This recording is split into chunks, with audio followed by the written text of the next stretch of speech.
Hello, friends. This is Dave Hurwitz, executive editor at ClassicsToday.com, here with the least ideal Beethoven Symphony cycle by major conductors, or wannabe major conductors, or soi-disant major conductors, theoretically major conductors. What the heck?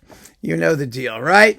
Yes, this is a positively fabulous parade of mediocrity, slovenly performance, misconceived interpretive ideas, you name it, we've got it.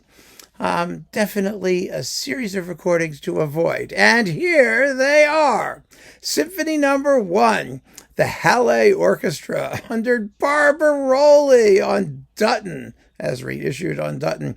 You know, we hear over and over again how wonderful it was that Barbirolli was devoted to this orchestra, and it was wonderful. And he did great things for them, and it was an absolute love affair. But the musical results were so grimy, as often as not. Sometimes they weren't bad. I mean, they did get better, as I said, his tireless efforts at one point, raising them from a 4th-rank orchestra to a 3rd-rank orchestra. Now they're a very fine orchestra. But, he did the best with what he had. And I'm sure they had amazing moments of music making. But this Beethoven first sure as heck isn't one of them. It's just soggy and uninteresting and scruffily played. And, well, what can I say? Barbirolli wasn't known as a Beethoven conductor anyway. He never did a complete cycle, and that's fine. On disc, mind you. Symphony number 2. Oh, yeah, the Munich Philharmonic under Celibidache. Sergiu Celibidache, who's got a movie coming out with, oh gosh, he's going to be mythologized. Ugh, I can imagine such a thing. But that's all right. I mean, the fascinating thing about the movie is that if they try and show any of his performances, they're going to take like 47 hours. Right? It's going to be an interesting movie. It's going to be as long as the Ring cycle. Anyway, only to play like Bolero, but we'll see. His Beethoven second is just slower. This is slow as molasses. It's soft-edged and totally lacking in punch and energy and muscularity and all the things that make Beethoven Beethoven. I did have a very funny time with this, though, because the second subject of the second symphony, the first movement,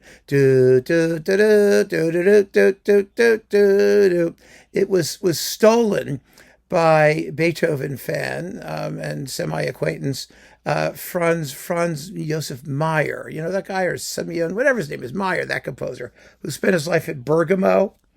And he wrote this Concerto Bergamasco or something like that was on Naxos. And I got it. And it's for like piccolo and clarinet and things like that. And it has, in its first movement, the Beethoven as the second subject of the first movement, played at Celibidache's tempo. I mean, it's a slower movement generally. So, it was really very funny. So I was doing a little chat on, the influence of Beethoven and Beethoven plagiarizers for the American Musicological Society. And I played, as an example, this piece and its original by Celibidache. And after the talk, a bunch of people raised their hands and said, "Where did you get that horrible performance of Beethoven's second? I mean, how could anyone play it that slowly?" I said, "Well, there you go." And it was doable. So that's number 2. Number 3, the Eroica. Oh yes, I didn't even put Eroica here in my little thingy. Let me do that. I can't believe I didn't add that in the list. Well, maybe because this performance is anything but heroic. It's Horenstein.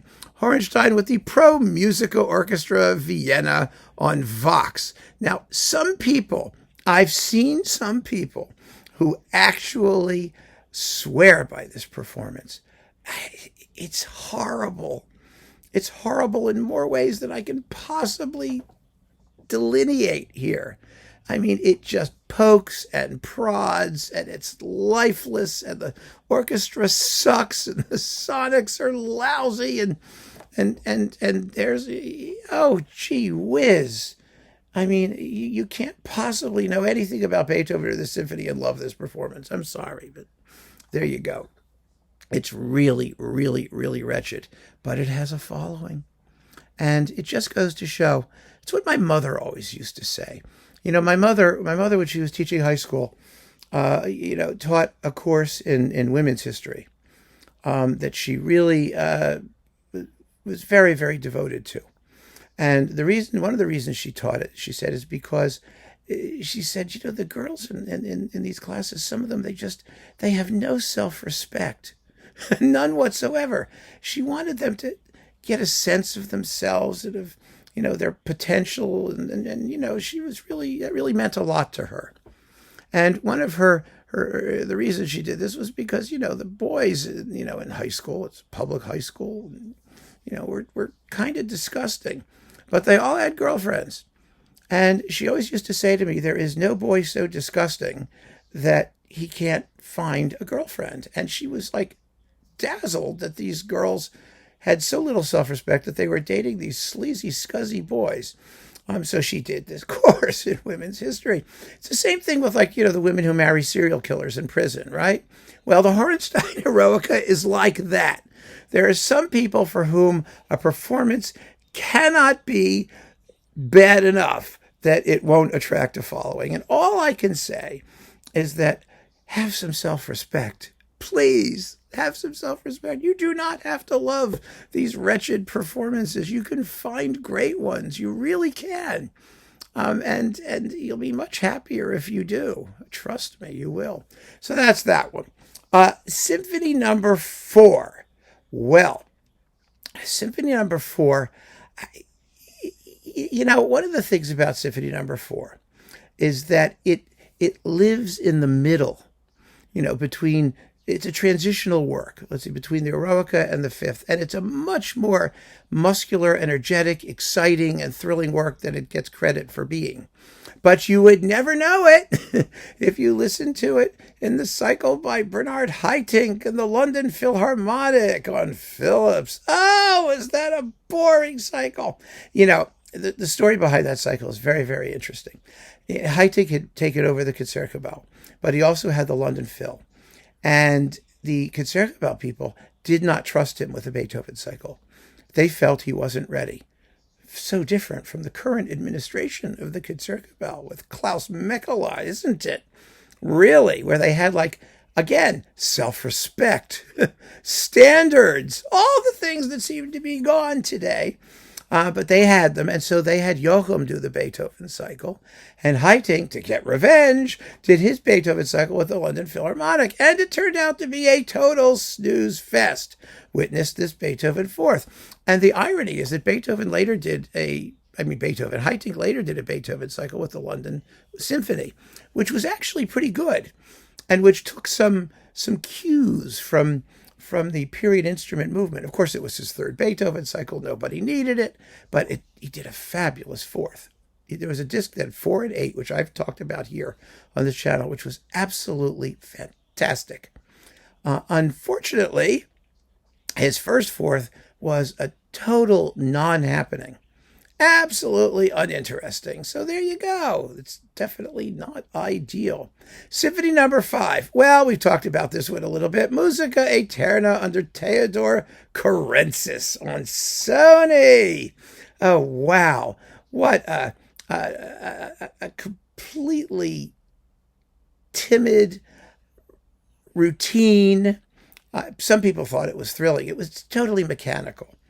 It's a collection of nervous twitches and period performance orthodoxies without a shred, a shred of native intelligence working behind it. It's all about his insecurity as an interpreter and very little about Beethoven. Yes, it's fast. Yes, he rehearsed the orchestra to the point where, they were all probably ready to kill themselves, but it doesn't matter. It doesn't matter. Everything is there but the music. Let's put it that way. The Pastoral Symphony. Oh, is this horrible? The Chamber Orchestra of Europe with Nicholas Harnoncourt on Warner as part of his Beethoven cycle. This was one of those moments where Harnoncourt gets obsessed with his theories of rhetoric, and rhetoric as applies to music, as it applies to music, and his concept of pastorality and pastoralism and pastoralishness and all of that stuff. So he basically plays the entire symphony with this glutinous, revolting legato. I mean, there's no rhythm. It's just oozes. It's slimy. You want to take a shower when you're done hearing it. You know, it goes.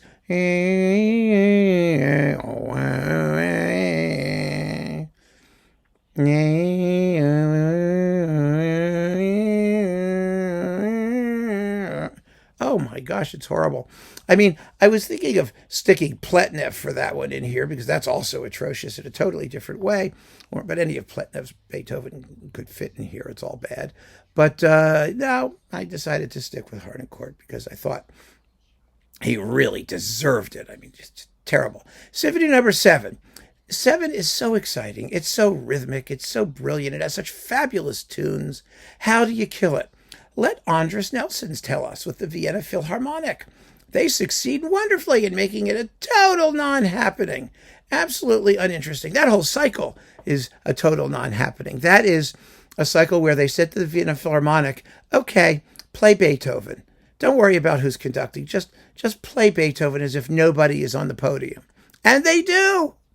And that's what we get. We get a totally anonymous 7th that is note accurate and interpretively a nullity. It has nothing going for it. It just toodles along. There it goes, tootling, tootling, tootling, with the Vienna Philharmonic being the Vienna Philharmonic on an average day with nothing coming from the person who's supposedly leading the band. So that's pretty wretched. Number 8. Oh, well, we have to talk about this. This is the Zubin Mehta Beethoven cycle that he was 80-something or 80 when he did for dynamic with the Orchestra del Maggio Musicale Fiorentino, which is a second-rate at best orchestra. And what an awful cycle it is. What a scandal. It's sad. You know, Mehta's health has been bad. You could just, there's nothing going on there. And the eighth, which is a dynamo, you know, it needs to be taut and exciting. And you know, it has no real slow music in it anywhere. You know, it's got to be crisp and the balances have to have top to bottom clarity. And oh gosh, this doesn't have any of those. It's just a bad day for all concerned. It really is, which is a pity. And now we come to the 9th. Yes, the ultimate. And boy, was this a letdown. Oh my God, it was Pierre Monteux. Great conductor, and he did some great Beethoven for Decca. But this was on Westminster originally with the London Symphony, and some chorus and a bunch of soloists, you know, the usual folks. Oh, wow. What could they have been thinking with this? It's such a mess. It really is. I mean, yeah, the Adagio is pretty. I mean, it's slow enough that they can all get it together, but the rest of it, I mean, the balances are awful between the chorus and the orchestra. The playing is slipshod. I mean, the rhythmically, it's flabby. It's incredible. And there's a rehearsal. There's a rehearsal that used to come with a rehearsal where he's like really working with the orchestra, you know, telling them what to do, making sure the rhythms are right in the scherzo. And somehow none of that came over on the recording. It's a blot on the career of an otherwise really, really fine musician. So, you know, it's completely anomalous. I don't understand it, but that's okay. You know, we have it, so we can include it in this series of least ideal Beethoven Symphony cycles. Well, the least ideal Beethoven Symphony cycle by some really major conductors. I mean, they were, but that doesn't mean anything because everybody has their moments. They're bad moments. Some people have mostly bad moments. Some of these guys were really great and had a few bad moments. But there you go. A Beethoven cycle to avoid at all costs and which you can enjoy listening to as you avoid it otherwise. Like, don't recommend it to your friends. You know, keep it to yourself as a, you know, guilty pleasure if that's what you need to give your life meaning. Anyway, keep on listening, friends. Thanks so much for joining me. And take care.